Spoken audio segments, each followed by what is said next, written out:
Gen I е за хора, които непрекъснато търсят как да разширят своите хоризонти, как да надградат своето личностно и професионално развитие. И вярваме, че програмата ще им помогне много по-отворено да осъзнаят как ще могат да прилагат своите умения и компетенции на практика в бъдеще върху реалния живот и реалните казуси. За всички студенти, но особено за тези, които обичат предизвикателствата, обичат да провокират себе си, имат широки интереси, които са креативни, любопитни, мотивирани и задълбочени. Често, когато учим дадена специалност, не винаги виждаме прякото и приложение. Тя стои малко абстрактна, малко теоретична. Gen I изгражда точно тази връзка. Студентите да видят още сега как техните умения, как техните компетенции вече могат да бъдат полезни за реалния бизнес, за реалните нужди на обществото. Според мен основната полза е самочувствието, че могат.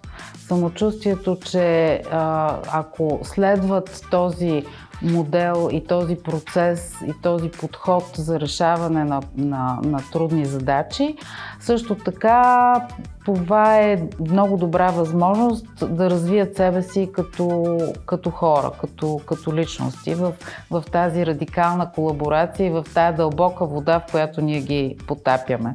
Аз лично гледам мотивацията на студентите да имат правилната нагласа, да са любопитни, да са любознателни и да се стремят към личностно развитие и кариерно развитие. Аз лично търся будни, любопитни, мотивирани хора, които искат да предизвикат себе си, но са готови и да дадат от времето си, от емоциите си, от въпросите си, да го дадат на нас.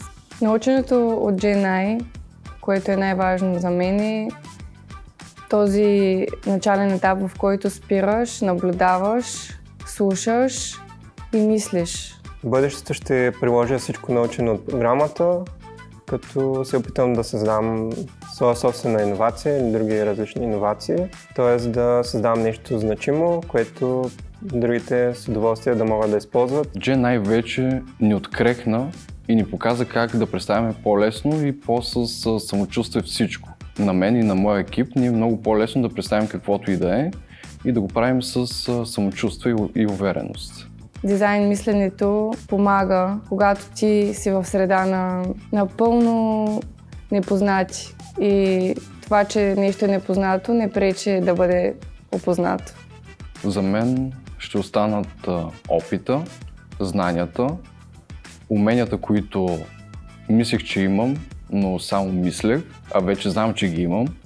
Самото чувство на съпричастност, сплотеност в програмата, което имахме заедно с менторите и всички отбори и може би опитът, който добихме и контактите, които създадохме. Съвета ми към новите участници е да приемат на сериозно цялата програма, защото приета на сериозно би им дала много повече, отколкото просто занимание за свободното им време.